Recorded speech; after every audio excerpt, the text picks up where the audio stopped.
కాపీలు కూడా మీ మీడియా గ్రూపులలో అన్ని గ్రూపులలో పెట్టడం జరిగింది. అది డౌన్లోడ్ చేయండి.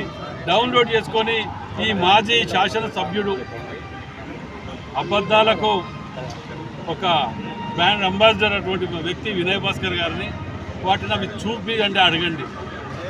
ఎందుకు ఇంకా మాయ మాటలు చెప్పి ప్రజలను ఎందుకు మోసం చేస్తానో, ఎందుకు కబ్జాల దండల్లో ఇవన్నీ పెట్టిన అన్నిటికీ స్టేలు పట్టుకురావట్లేదు. వాళ్ళ పార్టీ ఆఫీస్కు స్టే పట్టుకోతుంది. పబ్లిక్ పార్క్ అది.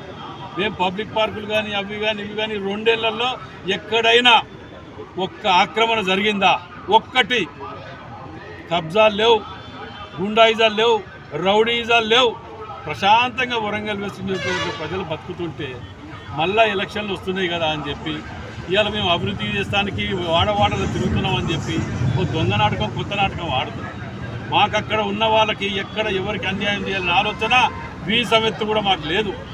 వాళ్ళతోటి కలెక్టర్ గారి దగ్గర కూర్చోబెట్టి చర్చలు జరిపించి వారు ఏ విధంగా చేయాలి, వారు పెట్టిన తీర్మానానికి ఏ విధంగా పరిష్కారం చేయాలి అనే ఆలోచనతోటి మేము ఉన్నాం తప్ప మాకు వారికి వరకు అన్యాయం చేయాలని ఉండేది ఉంటే మీకు ఇంటికి ఇల్లు, ఇంటికో ఉద్యోగం ఇస్తా అని చెప్పి ఎందుకు చెప్తామేమో.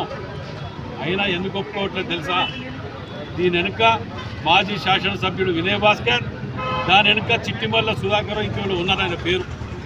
ఆయనే ఒక పెట్టుబడిదారులు ఆ ల్యాండ్ అంతా కొన్నారు.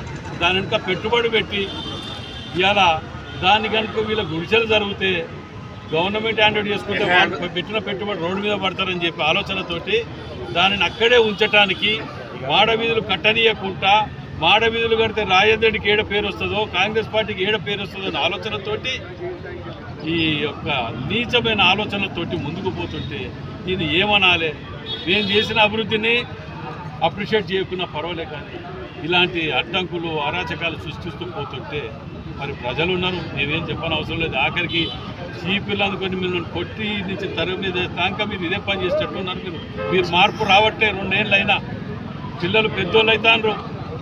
ఇంకా ఆలోచనలు మారకపోతే ఎట్లా, బుద్ధి మారకపోతే ఎట్లా?